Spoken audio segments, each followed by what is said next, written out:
তাহলে আজকে আমরা আলোচনা করছি আর একটা প্রবলেম নিউটনের গতিসূত্র থেকে। এই প্রবলেমটা খুব ইন্টারেস্টিং। এবার এই প্রবলেমটা যদি তোমরা বুঝতে পারো তাহলে কিন্তু তোমাদের অনেক প্রবলেম সলভ করতে পারবে। তাহলে তোমরা ভিডিওর সঙ্গে থাকো শেষ অবধি, আর কন্টিনিউ করো, দেখো আর এবং বোঝার চেষ্টা করো। ভালো লাগলে লাইক এবং শেয়ার করে দেবে। তো প্রবলেমটা কি, একটা অপসার্য সুতো একটা মসৃণ কপিকলের সাহায্যে আহ, দুটো মাসকে দুটি নততলের উপর ধরে রেখেছে। ঠিক আছে, এবার দেখো এখানে কি হতে পারে, যে এই সাইডে ত্বরণ হতে পারে, এই সাইডে বস্তুটা পড়ে আসতে পারে, বা এই সাইডেও আসতে পারে। ঠিক আছে, তার মানে একটা সুতোকে দুই প্রান্তে দুটো মাস দিয়ে নততলের উপরে ছেড়ে রেখে দেওয়া হয়েছে। এবার ত্বরণটা কোন দিকে হবে সেটা ক্যালকুলেশন করব, কেমন হবে সেটা বোঝার চেষ্টা করব, আর কিভাবে এর ত্বরণটা ক্যালকুলেশন করব সেটা চলো দেখা যাক। তাহলে দেখো বস্তুটার সুতোর টান আমি ধরে নিচ্ছি যে এইটা মানে এই বস্তুটা M1 বস্তুটা উপর দিকে এ ত্বরণ সহ যাবে, আর এই M2টা এ ত্বরণ সহ তততল বরাবর নিচের দিকে নামবে। বোঝা গেছে? এবার হ্যাঁ, এখন দেখো তাহলে প্রশ্ন থাকতেই পারে। কি প্রশ্ন থাকতে পারে, যে স্যার তাহলে তো আমি এটা এইভাবেও ধরতে পারি যে বস্তুটা এইদিকে আছে। অবশ্যই ধরতে পারো, তুমি এইদিকেও ধরতে পারো, এইদিকেও ধরতে পারো। ঠিক আছে, তো তোমার ডেটা যেটা আসতে পারে, তাহলে কোনোটার জন্য মাইনাস আসতে পারে। তুমি যখন মাইনাস আসবে তাহলে তুমি যে ত্বরণটা যেদিকে ত্বরণটা ধরেছিলে তার অপোজিট সাইডে হচ্ছে, এর থেকে আর কিছু আলাদা হবে না। জাস্ট তুমি যে কোনো দিকেই ধরে নিয়ে প্রবলেমটা সলভ করতে পারো। তাহলে এখন দেখে নেওয়া যাক যে কিভাবে ত্বরণটা বের করবো। তাহলে এই ত্বরণটা বের করব কোথা থেকে, ত্বরণটা পাই, তাহলে এই বস্তুর উপরে নিশ্চয়ই বল কাজ করতে হয়। তাহলে এখন কি কি বল এর মধ্যে কাজ করছে এই সংস্থার উপরে, মানে আমরা আসলে বস্তু দুটোর জন্যই নির্ণয় করছি। তাহলে এই বস্তুটার এই বস্তুটার উপরে কি কি বল কাজ করছে সেটা আমরা দেখে নিই। বলো কি কি বল কাজ করতে পারে, তোমাদের কি আইডিয়া আসছে? একটা এমজি কাজ সব সময়, এটা ধরো একটা গ্র্যাভিটেশনাল ফিল্ডে আছে, মানে এমজি কাজ সব সময় করবে। তাহলে এই বস্তুটার উপরে নিচের দিকে দিয়ে দিলাম M1G, নিচের দিকে কাজ করছে। এর ক্ষেত্রে দেখো কি কাজ করবে, নিচের দিকে বল M2G, M2G বল কাজ করছে। ওকে, তাহলে আর কি কি কাজ করছে, এই বস্তুটা যেন একটা নততলের উপর রয়েছে তাই না, তাহলে নততলের উপর কি হবে, একটা লম্ব প্রতিক্রিয়া কাজ করবে তো নাকি। লম্ব প্রতিক্রিয়া এদিকে দেবে এন, এটার ক্ষেত্রে ধরো N2 দিল, আর এটার ক্ষেত্রে N1 দিল, এটার ক্ষেত্রে N1 দিল, ঠিক কি নততলের সঙ্গে লম্ব ভাবে N1 বল দেবে। আর কি করতে হতে পারে এর মধ্যে, আরেকটা দেখো এমজি তো এইদিকে কাজ করছে তাই না, তাহলে এই এমজি কে M1G কে দুটো উপাংশে ভেঙে দেবো। কারণ লম্ব উপাংশে ভাঙতে হবে, কারণ এটা তিনটে ফোর্স ঠিক তিন ভাবে কাজ করছে। বোঝা যাচ্ছে, তিন দিকে কাজ করছে। তার জন্য এই M1G যে ফোর্সটা নিচের দিকে রয়েছে, ঠিক আছে, একে সেটা আমরা ঠিক সুবিধাজনক ভাবে হ্যাঁ উপাংশে ভেঙে নিয়ে করবো। তাহলে দেখো একে লম্ব, এই কোণটা যদি আলফা হয় তাহলে এর লম্ব এই দিক বরাবর কি থাকছে M1G cos থিটা, এই অ্যাঙ্গেলটাও থিটা হবে। ঠিক আছে, এই অ্যাঙ্গেলটা যদি থিটা হয় এটা থিটা হবে। তোমরা ঠিক এটা ভেবে দেখো, কারণ অনেকের অসুবিধা আছে যে এই সরি আলফা হবে, আহ,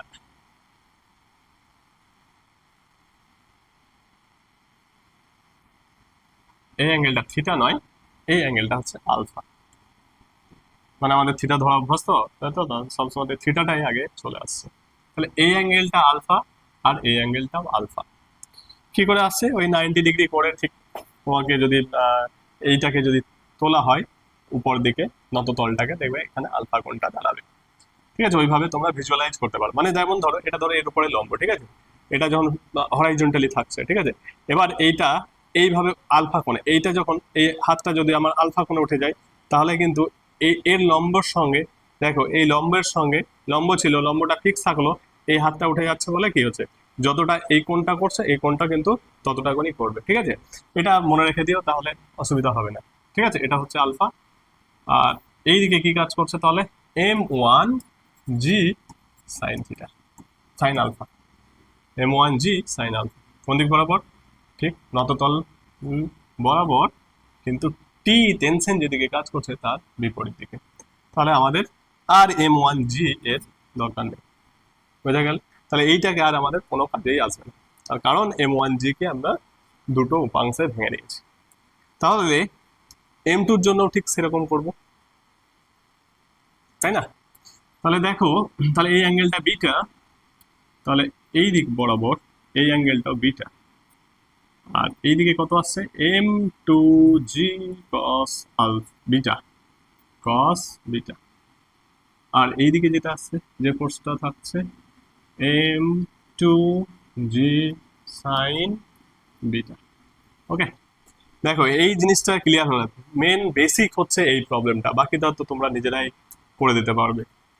ঠিক আছে, এইটা এর থেকে কি করব, এবার আমরা বস্তুকে আলাদা আলাদা ভাবে মানে বিচ্ছিন্ন করে নেবো। সমস্ত আমরা বল পেয়ে গেছি, আর আমাদের আর কিছু দরকার নেই।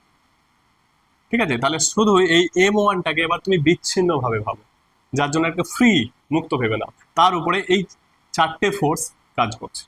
ঠিক আছে, তো ধরো এইটা যদি ঠিক এরকম বস্তুটা হয়, M1টাকে আলাদাভাবে শুধু পৃথকভাবে, ঠিক আছে, মুক্তভাবে নিয়ে এর উপরে কি কি বল কাজ করছে, তার জন্য এটাকে আমরা মুক্ত বস্তু চিত্র বলতে পারি বা ফ্রি বডি ডায়াগ্রাম বলতে পারি। বোঝা যাচ্ছে? তাহলে দেখো এটাতে M1 এখন ভর রয়েছে, তাই না? এইদিকে ফোর্সটা কি M1G sin আলফা, এইদিকে সুপারটান টি, আর নিচের দিকে মানে এইটা M1G cos theta, M1G cos theta, আর উপর দিকে n এই তলে। তাহলে এইটা জাস্ট এই ফোর্স গুলো M1 বস্তুর উপরে কাজ করছে। বোঝা গেল? তাহলে দেখো বস্তুটা কোন দিকে গতিশীল আছে, এ উপরের দিকে উঠছে, এটা উপরের দিকে উঠছে, তাই না? উপরের দিকে যদি ওঠে তাহলে মানে এটা কি, এই টি যেদিকে রয়েছে সেই দিকেই ওর ত্বরণটা রয়েছে। তাহলে এইদিকে ত্বরণ রয়েছে, আর এইদিকেও নেই, এইদিকে ত্বরণ নেই, এইদিকে ত্বরণ নেই, কোনো দিকে ত্বরণ নেই। তার মানে কি করতে পারি, বলতে পারি যে এন আর M1G cos থিটা এরা ব্যালেন্স করেছে, প্রতিমুহূর্ত করেছে পরস্পরকে। মানে এই নততলটা এর উপরে যে লম্ব প্রতিক্রিয়া দিচ্ছিল সেইটা M1G, আর একটা M1G cos থিটা যে উপাংশটা কাজ করছে নিচের দিকে, সেই দুটোই সমান হওয়ার জন্য বস্তুটা নততল ছেড়ে বাইরে চলে যাবে না, মানে নততল বরাবরই থাকছে। আর নততলটা ছিল কেমন, মসৃণ। ঠিক আছে, মানে কোনো আর ফ্রিকশন নেই। যদি ফ্রিকশন থাকে তখন এখানে আমরা আবার ফ্রিকশন ক্যালকুলেশন করতে পারি, সেটা আমরা ঘর্ষণ চ্যাপ্টারে আলোচনা করব। তবে এই জিনিস গতিসূত্র থেকে এই প্রবলেমটা করতে হবে। তাহলে এখন দেখো এইদিকে যদি এ ত্বরণ থাকে, ঠিক আছে, আমাদের কনসিডারেশন অনুযায়ী যদি এইদিকে এ ত্বরণ থেকে থাকে তাহলে নিশ্চয়ই টি টা বড়। তাহলে আমরা ইকুয়েশনটা দেখো অনেক রকম ভাবে করবে, ইজি ভাবে ভেবে প্রবলেমটা করলে ইজি হয়ে যাবে। হ্যাঁ, অনেকে ভেক্টর ধরেও করতে পারে, ঠিক আছে, নেগেটিভ পজিটিভের সাইনে অনেক কনফিউশন হতে পারো। তার থেকে মনে হয় যে ওয়েটা একটা বেস্ট ওয়ে আন্ডারস্ট্যান্ডিং এর জন্য। ঠিক আছে, চলো তাহলে নিট ফোর্স পিকচারটা কি হেজে হয়ে গেল? একসঙ্গে দেখো একটা একটা করে ধীরে ধীরে বোঝার চেষ্টা করো, তাহলে কিন্তু এ হয়ে যাবে। কিন্তু লাস্টে গিয়ে যদি তুমি এটা দেখতে যাও তাহলে কিন্তু খারাপ হয়ে যাবে ছবিটা, মানে বোঝা যাবে না যে কোথা থেকে কি রয়েছে। তাহলে এখন T1টা বেশি, আর M1G sin থিটা যেটা সেটা একটু কম, তাই না?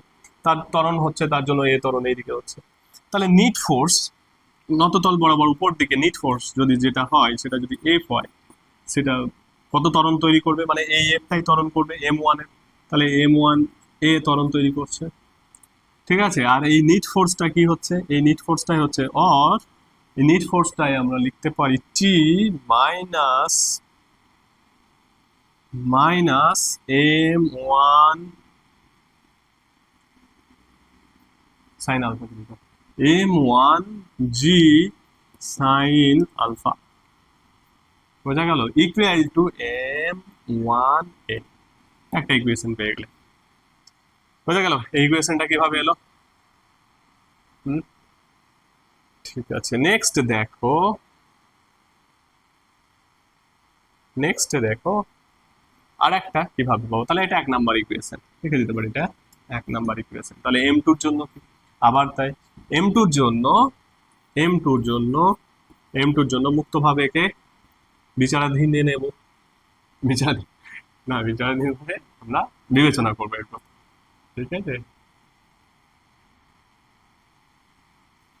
তাহলে m2 পিকচারটা দেখো, m2g cos বিটা এইদিকে কাজ করছে, n2 উপর দিকে কাজ করছে, তাহলে এখানে ত্বরণটা যদি, এটা বস্তুটার ত্বরণ যদি এই দিকে হচ্ছে, তার মানে m2g sin বিটাটা বেশি, টিটা উপর দিকে কম, মানে এটা ব্যালেন্স করতে পারছে না বলে ত্বরণটা কিন্তু এদিকে আসছে। আমাদের কিন্তু কনসিডারেশন যদি এই উল্টো, ঠিক আছে, তাহলে বুঝতে পারছো তো। তার মানে যদি এই উল্টো কেস হয় কিছু নেই, অসুবিধা নেই, এটা উপর দিক থেকে তোমার যখন ক্যালকুলেশন আসবে নেগেটিভ আসবে, তার মানে তখন তুমি বুঝে যাবে ও এটা যেটা আমরা ধরেছিলাম সেটা এই ডিরেকশনে হতো, ঠিক আছে, ভ্যালু দেখে বোঝা যাবে। তার জন্য মানে এই পজিটিভ নেগেটিভ নিয়ে বিষয়টা ভাবার দরকার নেই, তুমি যেটা ধরেছিলে তার জন্য নেগেটিভ এসছে, তার মানে তুমি যেটা যদি অভিমুখ উল্টো ধরতে তাহলে পজিটিভ আসতো, সিম্পল ব্যাপার।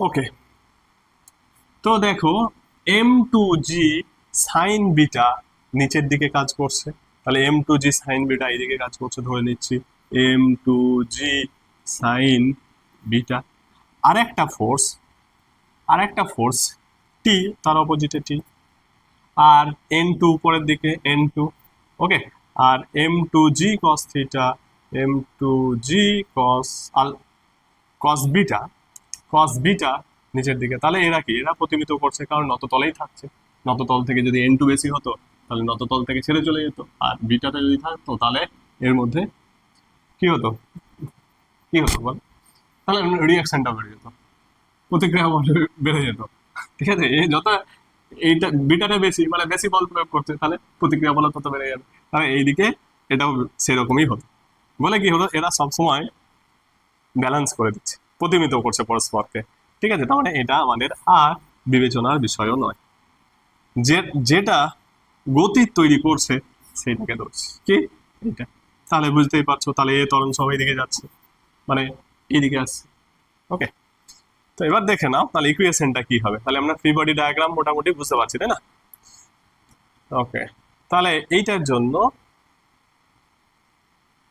মানে এইটা একটা ইকুয়েশন আছে, এটা সেপারেটলি এটা কালার দিয়ে দিয়ে এটা হচ্ছে একটা ইকুয়েশন, এটা একটা ইকুয়েশন, ওকে। আর নেক্সট ইকুয়েশনটা দেখো কি হচ্ছে, তাহলে m2g, তাহলে এখানে এ নিট ফোর্স এফ ড্যাশ ধরে নিচ্ছে ইকুয়াল টু কি হবে, m2 এ ত্বরণ তৈরি করবে, নিট এফ ড্যাশ মানে কি, এটা এদিকে ফোর্স আর এটা এদিকে অপোজিটে, তাহলে m2g মাইনাস টি, m2g সাইন বিটা মাইনাস টি ইকুয়াল টু বলো m2a, পেয়ে গেলে।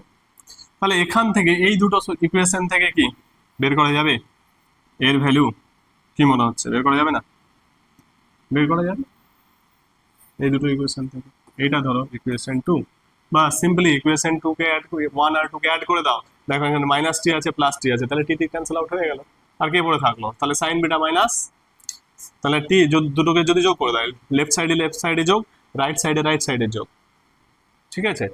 তাহলে এই লেফট সাইডে যোগ করলে কি হয়ে যাবে, টি আর এখানে মাইনাস টি কেটে গেল, তাহলে m2g sine beta minus m1g sine alpha, okay, এটা থাকছে, আর এদিকে m1 প্লাস m2 এ হয়ে যাচ্ছে। চলো তাহলে ফ্রম এ 1 and 2 ইকুয়েশন, ঠিক আছে, ফ্রম 1 and 2, 1 এবং দুটো ইকুয়েশন 1 আর 2 থেকে পাবো যোগ করে দিয়ে, কি করে যোগ করে, এদেরকে যোগ করে পাই m2g sin beta minus m1g sin alpha equal to m1 m2 তোমার আর m1 a plus m1a plus m2a, okay. So m1 plus m2a, দেখো দেখো a into m1 plus m2 equal to m2g sin beta minus m1g sin alpha R a equal to m2g sin beta minus m1g sin alpha by m1 plus m2 ওকে এই expression পেয়ে গেলে ঠিক আছে expression পেয়ে গেলে বোঝা গেছে এবার টিটা যে কোনো একটা ইকুয়েশনে বসিয়ে দাও এর ভ্যালুটা যে কোনো একটা ইকুয়েশনে এর ভ্যালু বসিয়ে দিয়ে ওয়ান আর টু মধ্যে ওয়ান আর টু যে কোনো একটাতে এই ইকুয়েশনটা বসিয়ে দাও এর ভ্যালুটা বসিয়ে দাও তাহলে এখানে ভ্যালু কি রয়েছে চলো এখানে আমরা এই সাইডে টিটা ক্যালকুলেশন করে নিই কোথায় এই যে ফাঁকা প্লেসে কোথায় এই প্লেসটাতে করে নিচ্ছি ঠিক ক্যালকুলেশন তাহলে আমরা যেটা পেলাম ইকুয়েশনে লাস্টের ইকুয়েশনটা কি পেয়েছি বলো কিছু না মনে থাকবে দেখো তাহলে এ ইকুয়াল টু উপরে কি আছে m2g sin বিটা তার সঙ্গে যে যা রিলেটেড আছে m2 এর সঙ্গে কি sin বিটাটা রিলেটেড আছে তাই না তাহলে m2g sin বিটা আর কি হবে মাইনাস মাইনাস m1g কি আছে তার সঙ্গে রিলেটেড অ্যাঙ্গেল কোনটা sin আলফা বাই কি হয়ে গেল টোটাল মাস m1 প্লাস m2 হয়ে গেল এটাই ইকুয়েশন এবার কি যে কোনো একটা ইকুয়েশন বসিয়ে দাও যে কোনো একটা কোনটাই বসাবে কোনটাই বসাবে এটা দেখ তাই বসিয়ে দাও তাহলে না এটাই বসাবে এটা এদিকে নিয়ে চলে আসে নাকি তাহলে এটাতে সুবিধা হবে তাই না এক নাম্বার আছে টি ইকুয়াল টু তাহলে ফ্রম ওয়ান থেকে হ্যাঁ ফ্রম ওয়ান থেকে T equal to m1a plus m1g sine alpha তাই না ওকে ইকুয়াল টু ভ্যালুটা বসিয়ে দাও এম টু m1টাকে মাল্টিপ্লাই করে দাও মাল্টিপ্লাই করে দিচ্ছি ঠিক আছে মাল্টিপ্লাই করে করছি m1 m2g sin beta minus m1 square m1 square g sin alpha okay এবার তার সঙ্গে m1 এর সঙ্গে কার গুণ হবে এইটার গুণ হবে মানে m1 m2 এর সঙ্গে এইটার প্রোডাক্ট হবে তাহলে ওটা প্রোডাক্টটাও লিখছি এখানে কি লিখবো তাহলে প্লাস আছে তাই না প্লাস আছে প্লাস প্লাস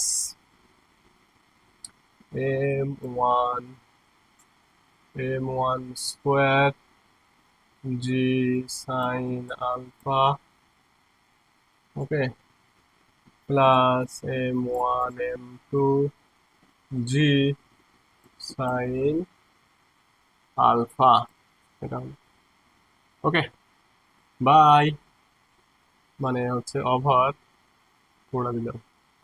পুরোটা দিচ্ছি বাই m1 প্লাস m2 ওকে এটা আছে তাহলে এইটা আর এটা কেটে ক্যান্সেল আউট হয়ে যাচ্ছে তাহলে টেনশন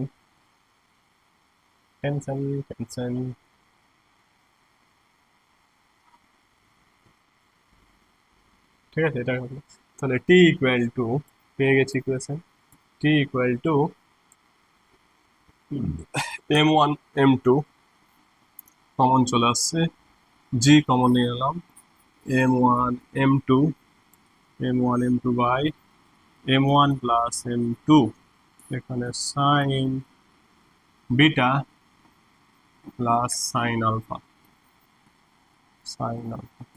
সো দিস অ্যাকচুয়ালি আমাদের এটা টেনশন জিনিসটা বোঝা গেছে এবার বলো তোমরাই বলো যে এটা কখন সাম অবস্থায় থাকতে পারে বা কপি কলের উপর নিট ফোর্স কতটা হতে পারে এটা তোমরা ক্যালকুলেশন করো কোন সাম অবস্থায় থাকবে ইজি জিনিস যে কোনো একটা ইকুয়েশনে কোথায় এ পেয়েছিলাম কোথায় বলো তো এ ইকুয়াল টু দেখো এই ইকুয়েশন লেখা রয়েছে এখানে লেখা রয়েছে সাম অবস্থায় থাকবে কখন তাহলে যখন এটা জিরো হবে ত্বরণ থাকবে না সিস্টেমে যদি ত্বরণ না থাকে তাহলে এটা সাম অবস্থায় থাকছে তাহলে এটাকে গতীয় সাম্য অবস্থা বলতে পারো তাহলে দ্যাট ইকুয়াল টু কখন হচ্ছে এটা যদি এই ভ্যালুটা আর এই ভ্যালুটা সেম হয়ে যায় তাহলে সাম্য অবস্থাটা তখন হয়ে যাবে তাহলে এটা সাম্য অবস্থায় যখন থাকবে তখন আমরা লিখতে পারি সি প্রবলেমে লিখতে পারি সাম্য অবস্থায় অ্যাট ইকুইলিব্রিয়াম কন্ডিশন সাম্যাবস্থায় সাম্যাবস্থায় কি হচ্ছে, m2g sin beta equal to m1g sin alpha plus এটা, ঠিক আছে? সাম্যাবস্থা এটা। যখন যখন a ইকুয়াল টু 0 হবে তখন এইটা এই এইটা ফর্মুলাটা পাবে। তাহলে বোঝা গেছে আজকের ক্লাস। ওকে, তাহলে আজকের ক্লাস বোঝা গেলে লাইক করে দিও এবং সাবস্ক্রাইব করে দিও।